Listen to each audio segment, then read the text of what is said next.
Yes, Bannayuganda bagudde ku mwana mulenzi amanyikidwa nga Edrisa Msuza olutalo. Tetujja kulonda mu Afrima Awards kubanga owagira Museveni. Oli kasajja kabi nnyo, oli kakopi ddala, naffe katuwagiremuko. Olutalo lukyagenda mu maaso. Eddie Kenzo aba opposition bamuguddeko olutalo. Bagamba tebajja mulonda mu Afrima Awards, bagenda kulonda mukodomi waffe Diamond Platinum. Bino nebyo tugenda okutuusaako ssaawa zino. Webale kwekumira wano omukutu guli gumu. Uganda Mukamoli amanya n'eddoboozi Wampita Ntambi Kimso anamba Rich Boy Maxwell Junior.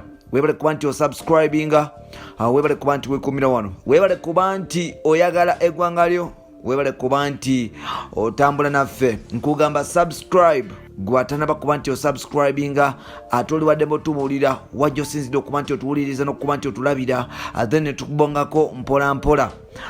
Government ya President Museveni mwebale tuvuga naye nga Bannayuganda bagitamidde, bagitabukidde.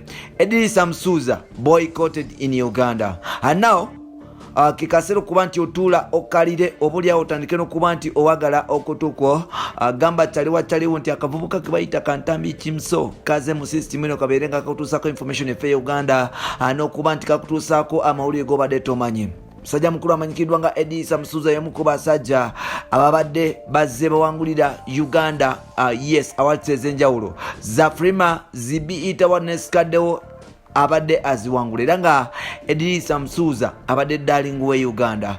Bwe twogera darling we Uganda batandise okuba nti bamutigomya n'okuba nti bamuddusa misinde. Bannayuganda basazeho okuba nti oboolyawo befulira Edrisa Msuza, era nga bagamba nti omusajja oyo mubi ddala atasanidde kuba nti afuna akantu konna oba Munnayuganda kuba nti amwongerako ekintu kyonna.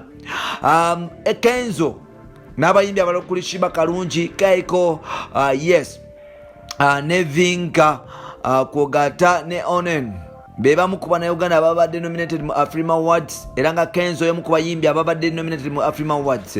Shiba ne Vinka nominatingibwa okubeera ba best female East African artist. Kaiko best female rapper act mu Africa. Kwogata ne Kenzo best East African male artist of the year mu category eno alimu ne ba South Solo, Karigera Jones, Kwogata, Diamond Platinum, Mbosa n'aba Tanzania abala kuli Diamond Platinum. Naye nga Bannayuganda bagambye nti owaayi batandise campaign ku internet oba oliawo egezaako okuba nti eremesa Edrisa Msuza okuba nti oba oliawo aleeta engulu eno ewakanga bazakikola emulundi giri egisembyeyo. Kenzo abadde azireeta naye sawa zino Bannayuganda batandise okuba nti bamuwalana. Bannayuganda bagambye nti Kenzo yagamba nti si munnabyabufuzi, era mukuba nti agamba nti si munnabyabufuzi agezaako okuba nti awagira pulezidenti yanakyemalira Pulezidenti Yoweri Kaguta Museveni okuba nti yeremeza n'okusigala mu buyinza, era nga Bannayuganda bagamba nti Kenzo y'omu ku bantu abasibidde omufuzi dictator mu buyinza bwa Uganda. Dictator President Museveni afuze Uganda emyaka 32. Bannayuganda bwe bagamba, nze simanyi oba dictator oba si dictator, saagala mu mpande ebigambo mukamwa because nze ndi munnamawulire empeereza kyempulidde. Bagamba nti Edrisa Msuza y'omu ku bantu abasibidde gavumenti ya President Museveni mu buyinza, ate nga ayambyeko ba dictator okuba nti busensera Uganda. So n'olwekyo mukuba nti yagamba musimu munnabyabufuzi era teyenyigira mu byabufuzi, era yavaawo n'okuwagira President Museveni oba oliawo abopposition n'abantu abavuka Bannayuganda oba oliawo gwe batakkiriza nti ye president waabwe, era nga balina president gwe baagala omulala. Kenzo olunaku lwabadde lwajjo bamunominatinze mu Afrima Awards, oba mweno wiki bamunominatinze mu Afrima Award, era nga Kenzo yasanyuse. Bannayuganda batandise okuba nti bamugulako olutalo ku internet. Jukira nti okulonda Kenzo olina kuba nti omanyi kibayita internet, bayita ku Afrima Awards website ng'oyita ku Facebook n'emikutu emirala. Bannayuganda abakosa Facebook ne Twitter bagude ku Kenzo olutalo, bagamba nti tebalonda Kenzo. Kenzo tagwanidde kuba nti awangula engule eno because yawagira President Museveni. Abalala bagamba nti ku lw'obulungi ba East Africa ne talent batandise ogamba mbu Kenzo talina talent eyenkana neya Diamond Platinum. So n'olwekyo bannayuganda basazeewo kuba nti balonda obaoliawo Diamond Platinum.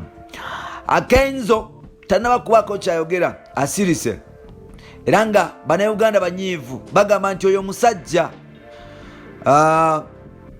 tagaanidde kuba nti awangulangula eyo because talina kyayamba munnayuganda akuumidde Museveni ne badictator abalala mu buyinza.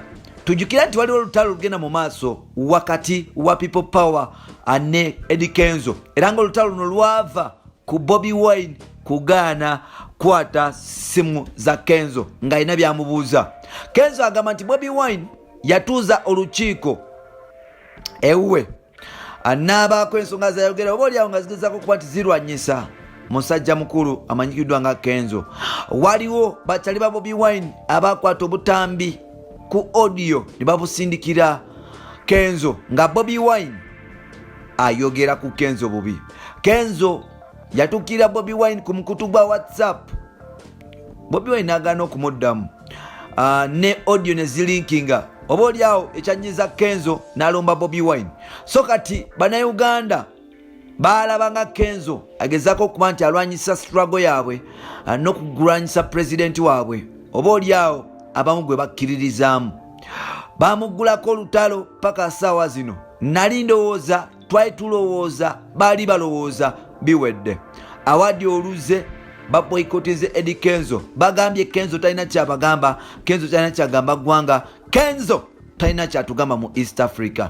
Bannayuganda basazeewo kuba nti bawagira Diamond Platinum.